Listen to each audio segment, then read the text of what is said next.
Hi, dear ones. Namaste, Lisa Romano here, the Breakthrough Life Coach. It's one of those early morning videos, and I felt compelled and moved to respond to an email that I got today from Natasha in Berlin, and she writes, "Hi, Lisa. I am an empath from Berlin. Please explain why I attract narcissists and what I can do to protect myself moving further in my life." I love the email because it's concise, it's direct. This young woman has identified the problem. She sees that she's an empath. She's understanding the relationship to being an empath and how that's impacting her life and who's showing up. And now what she wants to do is she's looking for information as to what she can do to protect herself moving forward. Love it. So this is a young woman who is no longer reacting out of her childhood programming. She is observing her childhood programming, which is basically my shtick on YouTube and in my books, in my programs, is I teach self-awareness. I teach the power of self-observation. I teach people how to become self-reliant. And the only way to become self-reliant is to invoke the power of self-observation. If you're not observing yourself, you can't change. You just can't change. So, and that is why narcissists, sociopaths, and psychopaths are people that you need to go no contact with, because they are not people who wish to, have the ability to, or can, I believe, become self-observing, because it's everybody else's fault. And in the case of a psychopath, people are like puppets, and they're the puppet master. They're just looking to control your, pull your strings. And they actually lack the ability to understand and have empathy for other people. So when other people get hurt, their brain doesn't light up. The average person who has mirror neurons, what I call empathy neurons in their brain, you watch somebody get a compound fracture during one of the Olympic Games, and your brain lights up like, oh my God, you can imagine, like your root chakra gets activated, like your chest gets compressed, everything starts to close off, because you're having a physiological response to this image on the television screen, which is really indicative of your mirror neurons working properly. So someone who doesn't have beautiful, wonderful empathy mirror neurons will not have that gut, oh, that's painful reaction. They'll have no reaction, which is freaking scary. I mean, empathy neurons and having empathy is what makes us human being, in my opinion. If you don't have the ability to feel other people's feelings, I'm not even sure that can be taught. That is some scary shit. But anyway, I digress. So we have an empath in Berlin, and what I want to do now is I want to explain a little bit about how and why it's possible. And again, this video is just my opinion, right? My channel is just my opinion. I'm not saying I'm God. So take what I say with a grain of salt. If it resonates with you, that's fine. If it doesn't, you can click off. It's no problem. So anyway, I believe that many of us are born intuitive. Many of us incarnate on this planet just a little bit more sensitive than other people. In my case, for instance, I always felt that I was more attuned or more empathic to what was happening with my mother and father than my sister and my brother. They just seemed more happy-go-lucky. I'm also a Pisces. I don't know if that has anything to do with it. It could, whatever. So when you're a highly sensitive child and you incarnate, that predisposes you in the future, because it is just your nature to feel what other people feel. I can walk through a busy mall and I'm looking at people and I'm watching an elderly couple hold hands, and I watch the husband take a bag from his elderly wife's hands, and she touches his shoulder gently, and I've got tears in my eyes, like, that's so beautiful, I can look at, there could be 1,000 people in front of me, and I'll pick out the mom that is tenderly bending down to kiss her little girl's forehead because she just tripped over something that, in the mall. And that mom is so amazing. And here I am, I've got tears in my eyes. It's just what happens to me. It's happened to me my whole life. If I saw a plant that was broken, I felt, oh, that poor plant. When I see trees that are all wrinkled up and their leaves and their branches are starting to fall off, I'm like, oh, the poor tree is getting so old. It's practically ridiculous, I've gotten to the point now where I don't verbalize what I'm feeling so much anymore because I think my family would just think I was nuts. But I honor it. I can't help it. I'm in tune. I'm attuned with what's happening in my environment. And I love that now because I feel connected to everything. And it's a beautiful thing. But when I was a child, it was overwhelming. I didn't understand it. And it confused me. And it got me into a lot of trouble. When I started dating as a teenager, of course, I was a codependent love addict, right? How could I not be? But as an empath, I attracted my first boyfriend, which he was emotionally abusive, and he smacked me in the mouth once. So I call that's physical abuse.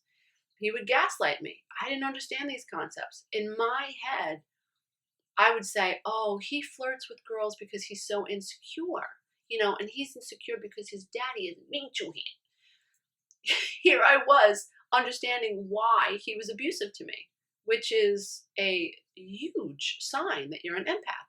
You're always trying to understand why people are hurting you or why they're doing what they're doing. So, yes, that is going to predispose you to attracting narcissistic people on this narcissist NPD or people on the narcissistic spectrum, or even worse, sociopaths I've attracted, and even a psychopath. That really brought me to my knees, in my opinion. That was it. That was the last straw. I was like, it's me. Ding, ding, ding, ding, ding. Whoa, I got to figure out what's going on with me because I am the common denominator. These men don't know each other. I am the common denominator. What am I putting out? And I don't mean sex. What I was putting out was a specific frequency. I was putting out high empathy. I was putting out this idea, this vibration that I cared about what you thought about me, and I wanted you to feel one with the world, and I wanted to help fix you, and I wanted to feel connected to you. I was putting out this energy that I really needed another person in my life to feel whole. And I did not realize that frequency that I was putting out made me susceptible to people that wanted to take advantage of me.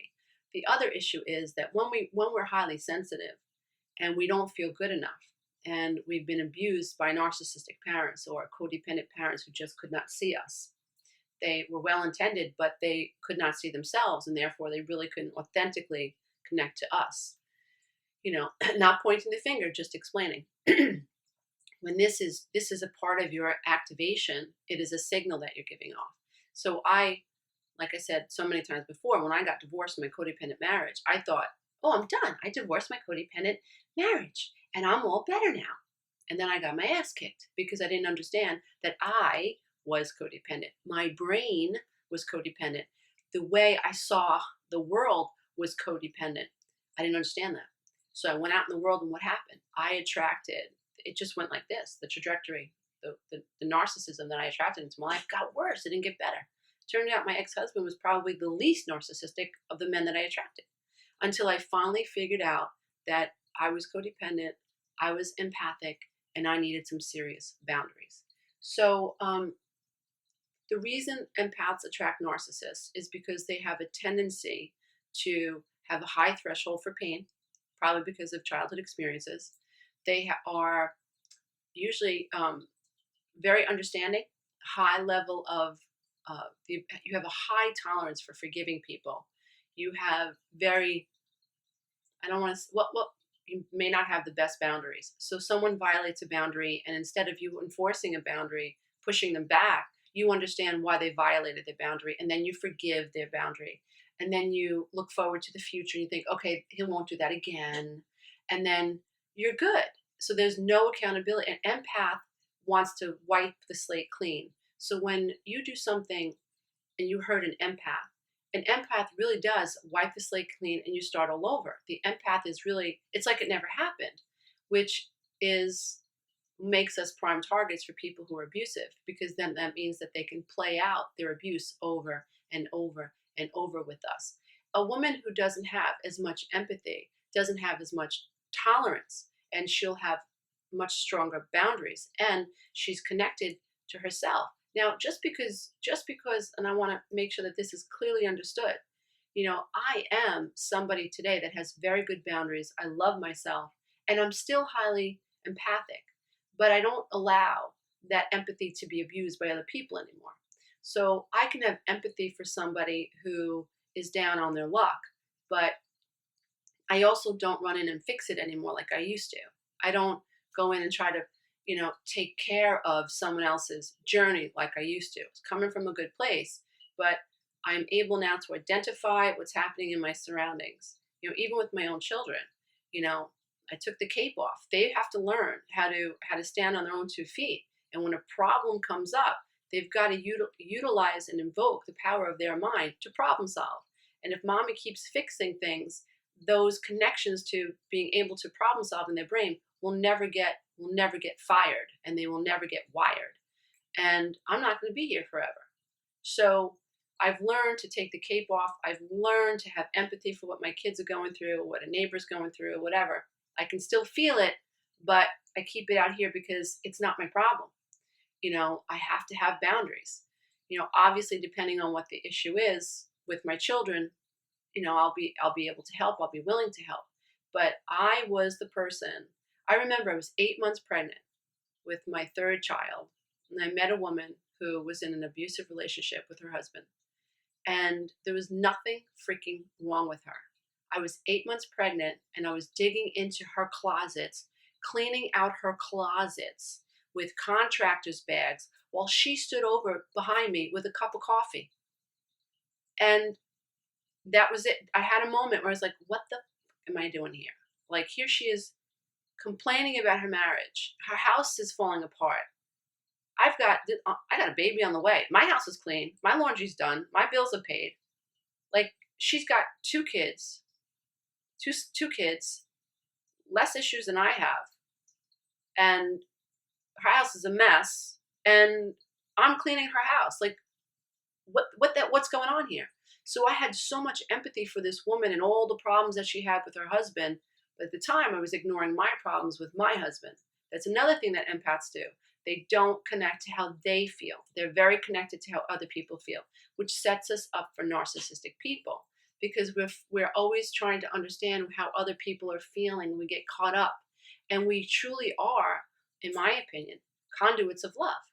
So it's awesome to be a conduit of love. It's awesome to be the kind of person that wipes the slate clean, as long as you're dealing with another conduit of love and another person who wipes the slate clean. What happens so often is empaths attract narcissistic people, and their agenda is to abuse us and keep us stuck, right? So they have a body in the bed. So when they come home, there's food on the table. There's a body next to them when they go to the movies. There's a body next to them when they go grocery shopping. So they feel complete because they need someone to manipulate. There's a body in the bed with them when they go to sleep. There's this body with them.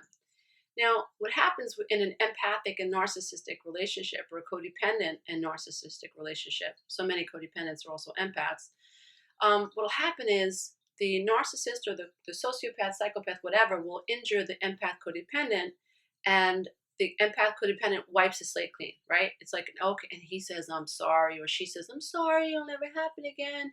And the empath's like, okay, good, I finally got to him, or I finally got to her, everything's good. And here is this wonderful person with their heart on their sleeve thinking, we're good now, this is great, we can go on and have a happy relationship now. This is it, this is gonna bring us closer together. All very beautiful ideas. And then you forget to pick up milk after work, and the person that you're married to or involved with, on the narcissistic scale, is all over you and makes you feel guilty because you forgot the milk. And now you're feeling like you're the worst person in the world because you forgot the milk. And you're shaking like a leaf, like, oh my God, I forgot the milk. This is terrible. If I loved her or loved him, I would have remembered the dry cleaner. I would remember to pick up the milk. What a terrible person. You feel emotionally a wreck. And this narcissist, this psychopath, this sociopath, they don't let it go. They don't let it go. So empaths are in relationships with people so often where there are unfair rules. So I really hope that anybody out there who is an empath / codependent, who is attracting narcissistic friends, lovers, whoever, coworkers, if you're attracting these types of people, it's not about not becoming empathic anymore, or cutting down your spidey senses that I call them. It's a beautiful thing to be an empath. It's about learning to use higher thought processes so that you understand you're not helping someone by allowing them to abuse you. If anything, you're reinforcing the cycle, right? So it doesn't serve your higher good to be an empath who serves themselves up as piece of meat to be abused. You're not serving anyone. You're not serving the light. You serve the light within you when you honor the light within you. When you say, "I am worthy," these qualities are worthy. This is gold up in here, and only people who are willing to respect what I have to offer can be in my company, or only people that will respect and honor the love that I can give, that can return that love, are people that I'm going to spend quality time with. And if I'm surrounded by people who aren't on that level, don't resonate at that level, then I'm going to hold on to myself. I will not share what I think. I will not share what I feel. I will keep my spiritual fingers tied in knots, and I will not jump in and try to fix people's lives anymore. I'm going to focus on myself.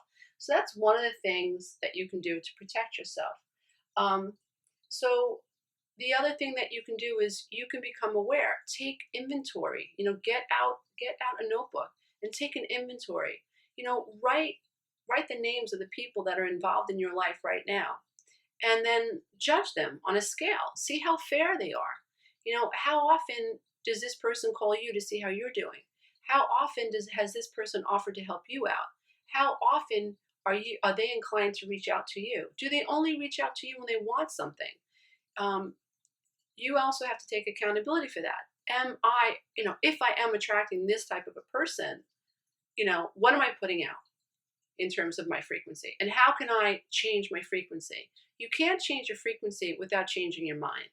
You have to understand that you are worthy, right? So that's your base emotional set point. I talk about that in Quantum Tools to help you heal your life now. You have to take accountability for your emotional set point. And if you are, before the last person that I attracted into my life, before I went no contact with men at all, was, I believe, a true psychopath. And I had to take accountability for the fact that I was a common denominator. And there were red flags that I did ignore in hindsight. But when I look back and I get really real with myself, there was a moment in time where I remember this man, he told me that he didn't have a house phone. He only used a cell phone. And I was talking to him on his cell phone, and I heard a house phone ring. I was like, but I didn't in the moment confront him. I was like, okay, but I filed it. And I never forgot it. And then I caught him in another lie. And was like, okay. It was pretty devastating when it all began to unravel, because the lies were just so, so intense. The other issue that empaths have is that they're highly they believe people. They are very trusting, a high level of trusting. So we're the kinds of people that our friends make fun of for being so gullible. I remember years ago, when I was a kid, the guy that we were growing up with said, "Oh, we can't go out to the beach because the cows are dying." And I was like, "Oh my God, that's terrible." All I could think about was the cows were dying. And then him and another guy, they looked at each other like, "She's an idiot." Like, "Lisa, what are you talking about?" Like, I was like, "What do you mean?" I just took people for face value because I show up as myself. I assume everybody else is. But that's not the case, dear one. That's not the case. Not everybody is as empathic and as trusting and as forgiving and as loyal. Empaths are also usually loyal to a fault. And so not everybody is an empath, and we need to remember that. So dear Natasha in Berlin, thank you so much for writing me and for inspiring me to get on YouTube and without my makeup on and address your amazing, clear question. I'm very, very happy that you were able to identify the problem. I am an empath from Berlin. Please explain why I attract narcissists and what I can do to protect myself. Thank you for being so clear. Thank you for being so self-observing. And thank you for serving the light. I bow to the love and the light in you. Namaste, everybody. Bye.